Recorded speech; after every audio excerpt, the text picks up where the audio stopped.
Yeah. Okay. Right, there we go. And it show 446. Okay. 3, 2, 1. Welcome back, ladies and gentlemen, to episode number 446. John and I are laughing because we were talking about how I should explain this massive shiner that I have. And John was suggesting that I go with the angry, jilted lover, angry customer kind of thing. The truth is I was moving a piece of heavy equipment into my home office, and I kind of let it slip. And the dolly and the thing that I was moving smacked me in the face and gave me a massive shiner. So anyway, That's John, one hell of a shiner, oh my Robert. God, yeah, it's like half my face. It's incredible. It's a magnificent shiner. It's like a Dalmatian. Like, for those of you who don't watch this on video, if you're curious, please join us on video. You will now see me with half my face black and white. All right. Without any further ado, though, for those of you who might not be familiar with us, today's episode, we're going to talk about why you should or should not join EXP Realty in 2024.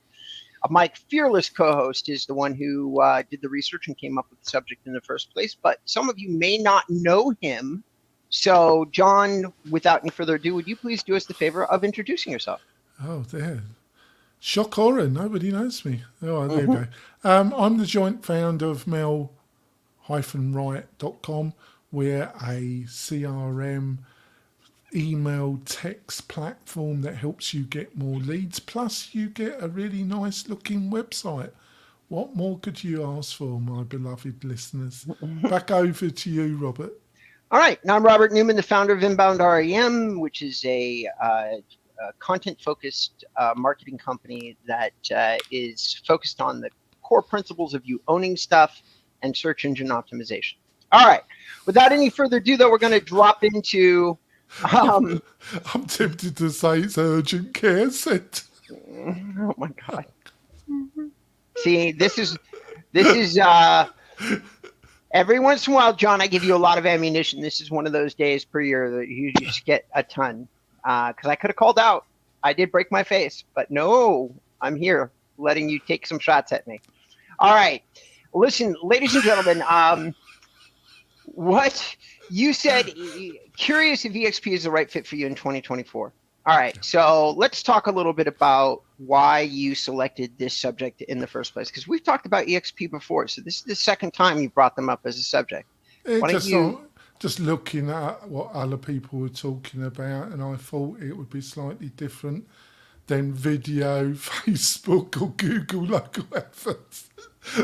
We got a guest next week. I think I'm right. We got a guest next week as well. But I thought it was good timing to maybe come back, because we've only discussed EXP once or twice, so I don't think we've overkilled it, have we? Okay. Well, ladies and gentlemen, EXP has now got some competitors in the space. The primary amongst them is Real. It's not the only competitor that they have. The idea behind Real is Real EXP, other companies like it, is very similar to multi-level marketing, which has its pros and its cons, in my opinion.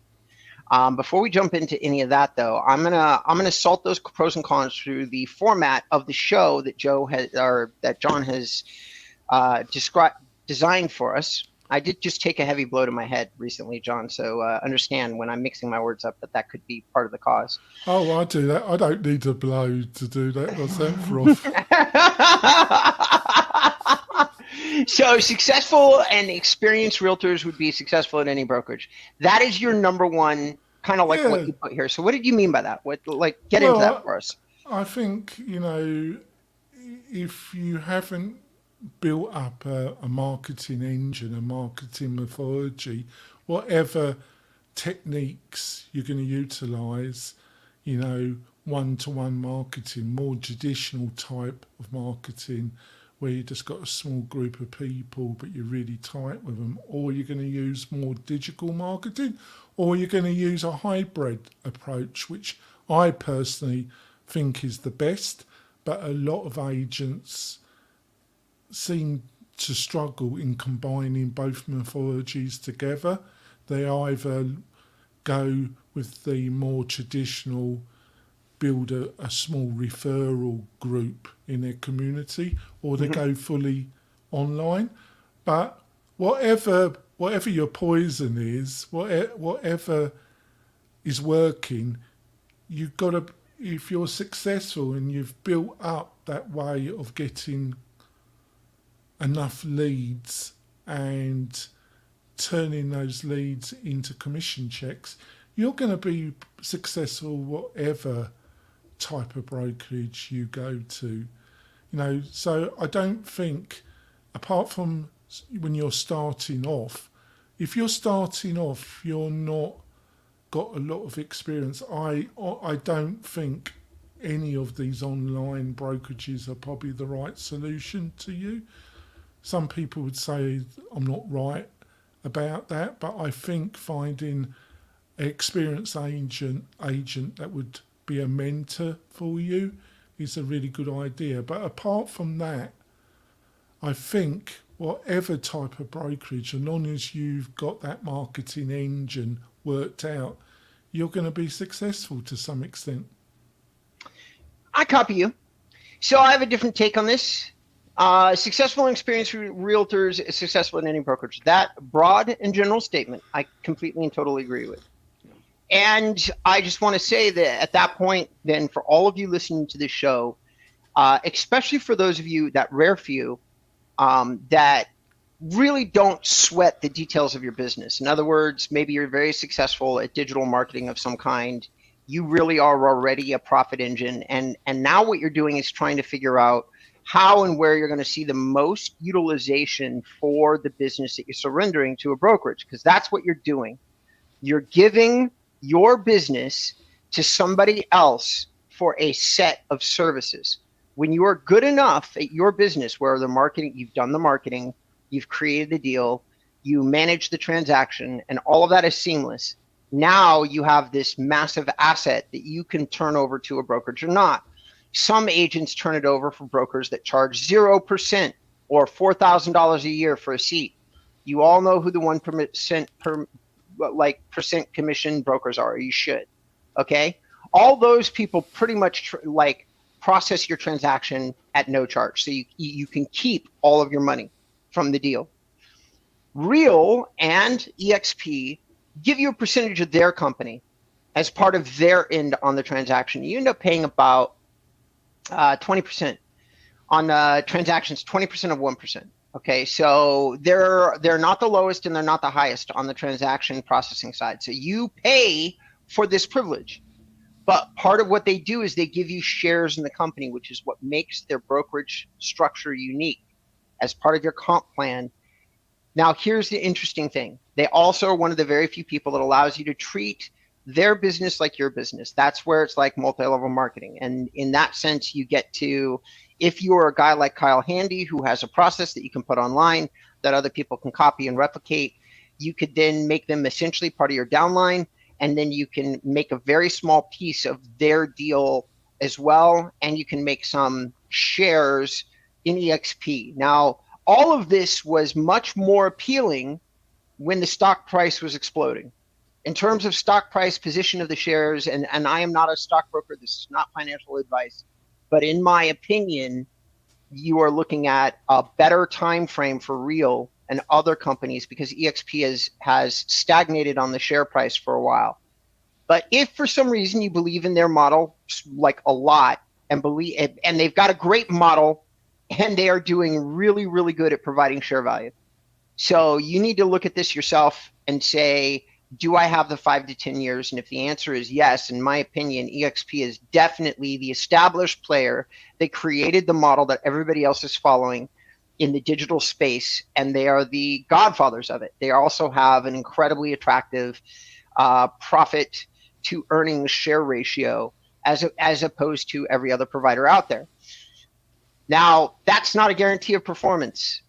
So, and I don't know that, yeah, and it leads really well into what number 2 is on John's list, which is you need to break the mindset that your broker is your employer. That's what you said for number 2. And I basically kind of shared a thought that was very similar to that in that the person who controls the end business is actually in control. But what do you think about, how would you embellish on that, or what would you say to that yourself, John? Well, you're in a partnership. It should be a partnership. The brokers should provide. Obviously, in some states, a lot of states, you got to have a broker, or you've got to be the broker. It's a requirement to be a real estate agent in Nevada. You got to be part of a brokerage, and the Mm-hmm. broker has to qualify financially and also through additional testing and number of years in business to qualify as a broker, and they supervise their agents. But they should bring things to the table. But you've also got to bring things to the table. Unlike, there are some real estate brokerages that you are basically just an employee, Redfin, but that they've changed that model, haven't they? But because it didn't work. But you are self-employed. You are working for yourself in partnership with your brokerage, um, and you've got to do your own marketing, and you've got to do your own lead generative. Some boutique power brokerages, they will provide so many leads to their agents. They have a full-time digital manager. I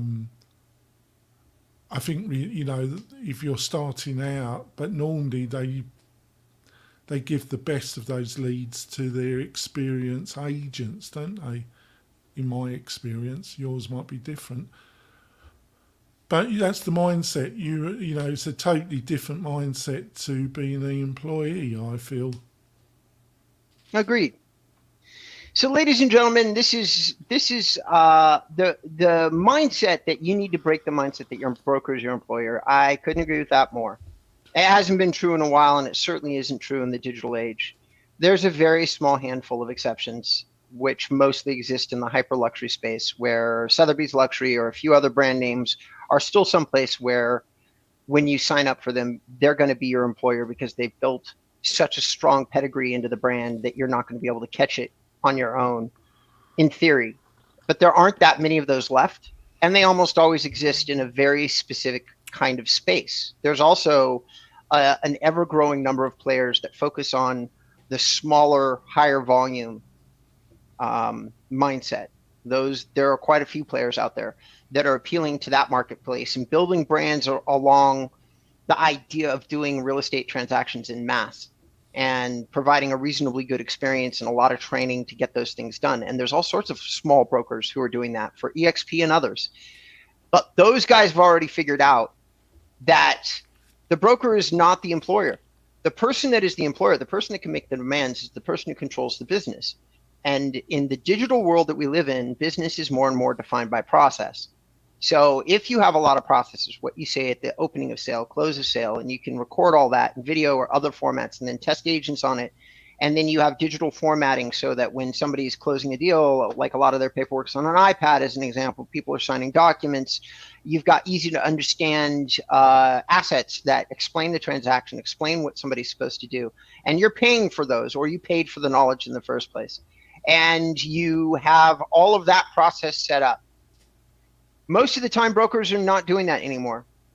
There's not very many brokers that do a very good job. One of the few is Real, and another one of the few is EXP. They both have a very large amount of digital knowledge online that you can learn from.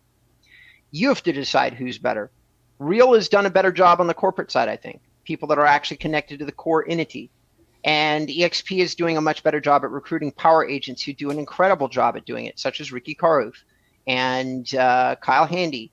They're pretty much scooping up all of the people that figured out the digital lead generation and digital education side of real estate. And all those guys are going over to EXP. Why?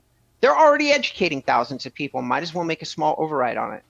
All right? Signing them up under their extended downline and then educating everybody en masse is already what they do. Ricky Carruth was already doing that before he ever signed up with EXP. He probably changed zero in his business model and is just collecting shares of his broker's company to do it with them. So it's a smart decision past that point. If any of you listening to this show right now are digital creators or headed in that direction, or influencers or educators, and real estate is your space, EXP and Real and companies like that are absolutely places for you to look at and measure the long-term value of your investment. There's cons though too, and I do want to. I'm going to cover the cons in number 3, but we're going to go to break really quick because we're right there. We're right on the money, and we'll be right back. John, pause. John, I am going to really step up for 1 second. I will be right back in under 60 seconds. Okay, so true break.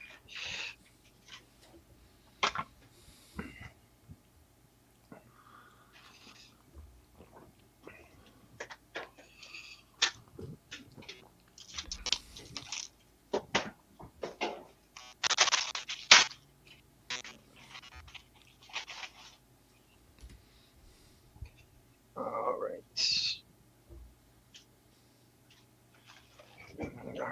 Okay.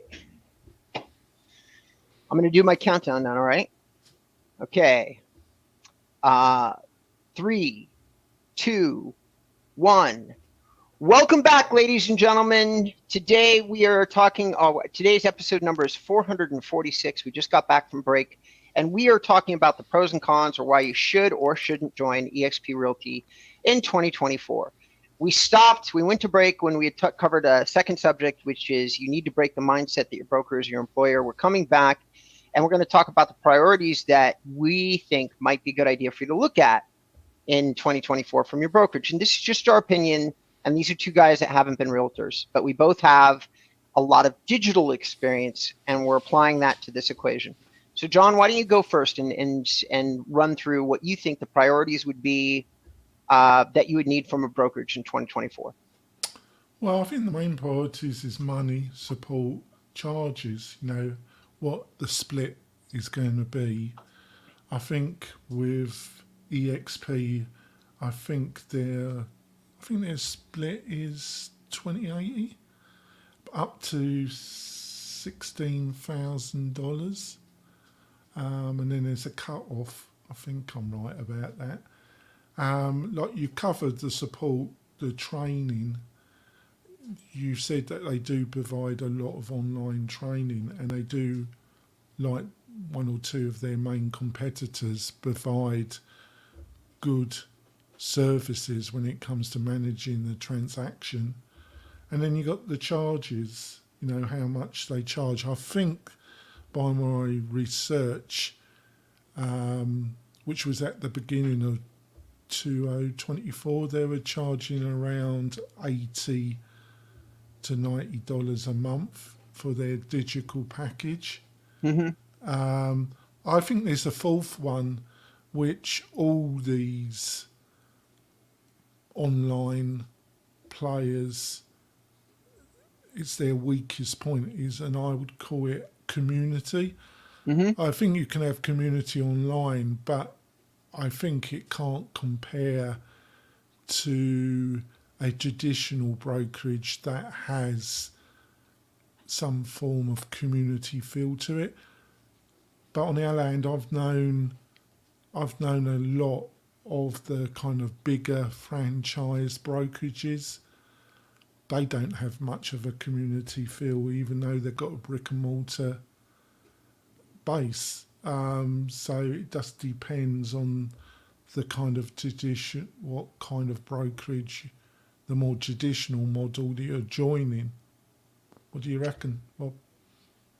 So I think that this question is a little tricky, because I think priorities that you need from your brokerage are going to depend on the kind of realtor that you are. Mm-hmm. I am the kind of guy that would really prefer a realtor, like a broker that I never, ever, ever, ever had to go into. If I never had to sit down for a real physical in-person meeting, that would be the kind of broker that would appeal to me.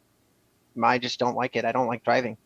I don't like going from place to place, which would probably make me a bad real estate agent to start with. But my processes would be built very much around getting as much done digitally as I could, and then physically meeting only after I'd done a high level of communication, qualification, and then go show the home. Show up an hour early, learn the home really quick before somebody came there themselves, and then walk somebody through the home. Now, what does that mean in terms of support? That would mean that the broker that I would work with would have a lot of digital support, a lot of training online, a lot of like a really good internal IDX, really good internal brokerage tools. Compass might be a selection for me. EXP probably wouldn't be unless I was interested in creating a downline through like ongoing education. And so money, priorities that you need from your brokerage. Now, here's an interesting subject for you. Like in terms of brokerages that invest the most into their agents, the brokerage that probably does the best job of this right now currently is one that nobody ever talks about, which is the agency RE. Okay, Mauricio Mansky, who was an agent himself for many years, worked for Hilton and Highland. I do not know personally of any founder that is more dedicated to putting more money back into the brokerage than him. He has an internal marketing department. They send their team out with like real high quality like physical assets along with a fairly strong set of digital tools for the agents to use. So he's got everything. He's got physical handouts. He's got they also spend money on the assessment side of properties, which is very rare for brokers. They most of the time hand that cost and that responsibility back over to the agent, not the agency RE. They have an internal marketing department that does all of that for you. So in terms of a company actually providing physical support in an upscale market, the agency RE to me is like a hands down choice if you happen to be one of those agents that's like, listen, I'm a top-notch professional, but all I really want to do is sell. And I want other people to supply me the marketing stuff. Well, one of the very few selections, if you could get in, would be the agency RE, because they do provide so much support, they don't hire agents willy-nilly, which is crazy. They have nothing but super high qualified professionals at the top of their stack. Mauricio Mansky, to this very day, is one of the top producing real estate salespeople in the entire world. You cannot find a more qualified shop. So if that's your kind of support that you're looking for, and you already think that you're an upper echelon guy, and you're willing to give up a bigger piece of your pie, because all that shit that I just mentioned costs money. Like it just does. So the agency RE does absolutely take a bigger chunk of your deal than many of the people that John and I could talk about. So are they really right for you? Who knows? You got to decide for yourself what kind of agent you are. And last but not least, charges. I would be the kind of agent that wouldn't need any of that shit. I don't want fancy glossy brochures. I'm going to do the entire sales process myself. I want you to charge me as little as possible. I can go learn my digital stuff by following people like Ricky and other people handy online. And then I'll test it out with clients. I'll test it myself. I do not need anybody to support me or tell me whether I'm doing a good or bad job. But I've got 30 years of sales experience, so I don't need any of that stuff. So the charges that somebody would have to bill me would be minimal, extremely minimal, John. And I would support, like if I wanted like a digital transaction tool or something like Powered by Nile to support my transaction process, I would pay for that out of my own pocket and let that be part of my own internal charges to process the deal. I'd also hire a lot of VAs. That would be how I would do it. My processes would include anything at all that I didn't want to do, like posting stuff to social media, which should be done. I wouldn't do it. I'd hire a VA for $5 an hour out of the Philippines and call it a day. Let them post it. Create the process once. Let them do it. So when the broker or my real estate like company came to me and said, "Oh, Robert, we support you socially. We do this and this and this," I'd probably laugh at them. There's no way that a broker would be able to support me in a way that would be meaningful to me with my skill and my level of experience. No way. So you better not charge me for that stuff. And last but not least, when it comes to charges, John, I don't know if you're aware of this. I suspect very strongly that you are. But at the highest level with the biggest brokerages, some of their main recruitment tools are doing things like buying master licenses to Boomtown and KV Core and other services. But that stuff is not free to the agent. They pass along all the charges to the agent.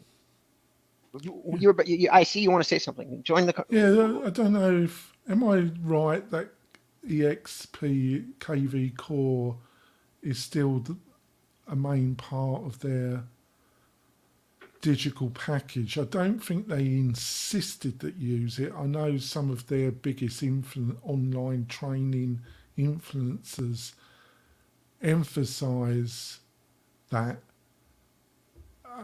That's one of the problems I have with it, because I don't think it's a very good platform myself, but I would say that, wouldn't I? But I do honestly believe that. I don't think it's particularly. I don't think you love it either. So I don't think. I mean, it's the McDonald's of the real estate CRM industry, and for some people it will work. It's slow, it's clunky, it does do a lot of the key things that you need to do. It's on the cloud, it's cheaper than most. I think I've said this before publicly, I'll say it again. No, I am not in love with KV Core. What I love for KV Core with EXP specifically is that you got guys like Kyle Handy who have produced very transparent and clear content that very specifically shows you how they are leveraging the platform, and oftentimes they leverage it to profit. I love that. It is a clear and transparent linear way for you to understand how other people are using it. But here's the problem. Is it going to work for you the way it works for Kyle? Probably not. No. Probably not.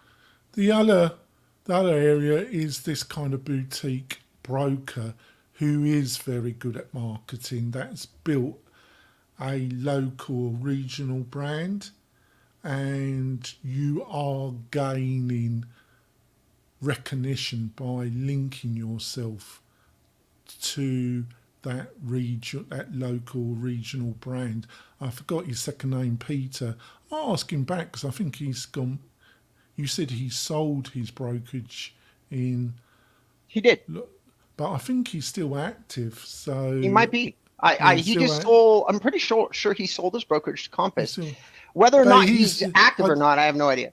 I still follow him. He's very effective on his marketing. He knows what he's doing, or he has people that are working with him that really know what they're doing. So John, I would love it if for the audience that's listening, Peter was a guest that we had that is a former record producer, somebody that a lot of us in LA know. He built up a real estate team in record time, like 2 years, 150 agents. It was crazy, incredibly successful. And so Peter came onto the show. John, if you remember, maybe you put that other episode in the show notes so that people can go back and reference that other show.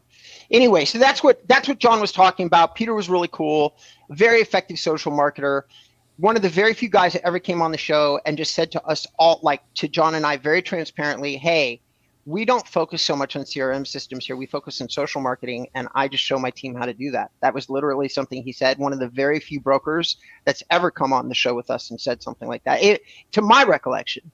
Do you? Yeah, I think you're right there. And he's very outgoing, he's very persuasive. You could see that he would probably be very effective in running, and his wife was also a key part of running the business. So I think they run I got the impression, I don't know precisely, but I just got the impression that they probably run a really tight ship and they knew what they were doing. Yeah. I did the background research for everybody that's there. Peter and his wife actually did like 80% of the brokerage's production, but they produced 180 million. Peter was already successful and famous off a show that he got onto. And so he pulled in a lot of leads off that show. Oh, right. And they closed a lot of the business. But that doesn't change the fact, ladies and gentlemen, for those of you listening that want to build a team, Peter and his wife, regardless of the team's production, were some of the best people builders and leaders that we met. Highly charismatic, moving in the direction of process, moving lightning fast in the real estate business, got themselves a show, got popular, saw the writing on the wall in terms of how long it would take them to train people to produce as much as he and his wife produced, and then sold the brokerage. Peter was very smart, in my opinion, John. And since we're talking to everybody here, our audience as human beings who are business owners, hey, listen, there's another way to go about this, not generally the way that John and I talk about, but there's a way to build up a team, build up some buzz, and then sell everything fast. And that's what Peter did. You should listen to the episode because it was a world-class get for us as two podcasters. Peter was So amazing. I think if you got a player in your local area region that is doing that kind of social brand, building a brand, it's something that you might benefit from joining. But a lot of national franchise brands and to some degree local or regional brokerages are a bit stale, aren't they? I don't really think, unless you're starting off in your career, they're offering that much. Agreed. Keller Williams is so. Here's the recommendations I make. Your year 0 through 3. Keller Williams is a great place to start. Still have a lot of training material physically that they hand off to their marketing centers. They're very good at it. They teach you process really well. They came up with a very clever way to basically organize a real estate business. And so it teaches you a lot about process. And then once you're through year 1 through 3, personally, if it was me, I probably would look at one of these big digital virtual brokerages. And there's another one I think called Realty One. There's yet another one called EXP, which is what we're talking about. But we're going to compare some of these for you. We're going to do bonus material now. We're at the end of our primary show. So we're going to do 10 extra minutes where we're going to talk about comparing EXP Realty to some of its main competitors, some of the people that I just mentioned. We're going to run through a small list, and we're going to do a comparison. The big buzz out there right now, John, which I don't know how much you've heard about them, is Real. That's where a lot of our agents, Matthew Lawson, other people are transferring their licenses to. Have you heard anything about these guys? No, I've heard of them, but I didn't do much research on them because you have mentioned them before, so I was assuming that you would have something to say about them. Okay, so yeah, Real is. I have mentioned them before because once Matthew, who I still kind of like follow digitally, he is the founder of he is a co-founder of a group called a YouTube Mastermind for Real Estate Agents. At this point, the group has like 12,000 people. Matthew is officially like an influencer. I forget how many subscribers he has, but it's a lot. Like at this point, like he's got all the awards and the YouTube Gold records and all that shit. He's become a thing. And in that thing, he also has become the #1 recruiter for Real. He has influenced more people to join Real than any other person around. That is Matthew Lawson.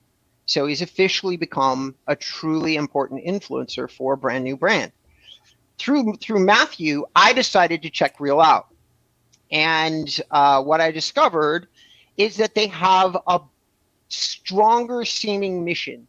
They seem to be wanting to fix some of the mistakes that EXP made. So as EXP grew and grew willy-nilly, they started to develop a lot of the same problems that every other multi-level marketing company before them has developed, which is people that get in there to not so much create value around the buying and selling of real estate, but basically create value around the idea of recruiting other people who are then going to go out and sell real estate. Yeah. I was approached with this very idea myself.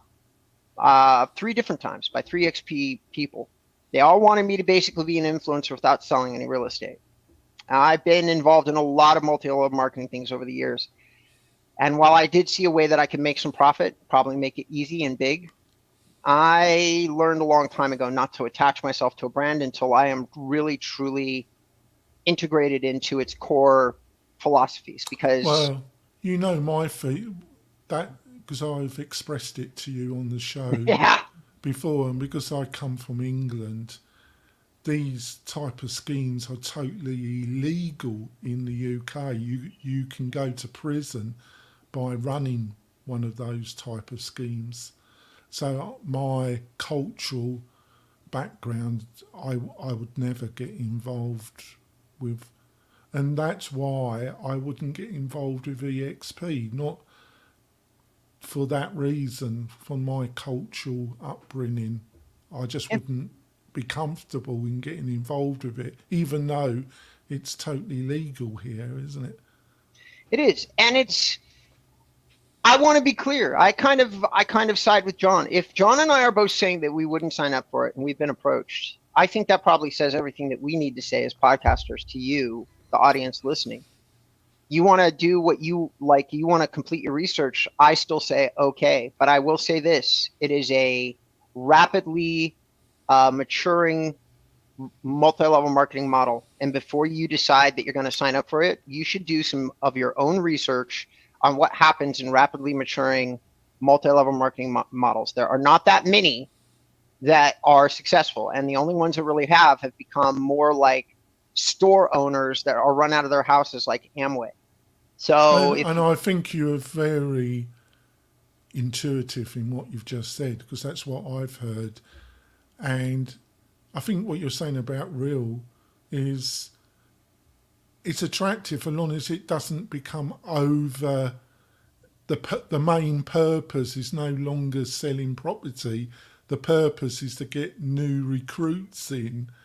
correct. And that's the problem I've heard about them. And I think I've interrupted you, but only to say that I feel that you're totally spot on. But I think what you're saying about real is that you feel they haven't gone down that trap. Is that what basically They haven't gone down that trap. They've agreed that they want to grow slower. They have focused their recruiting efforts on very specific people as opposed to just anyone. And they are also experiencing a period of rapid growth, massive growth.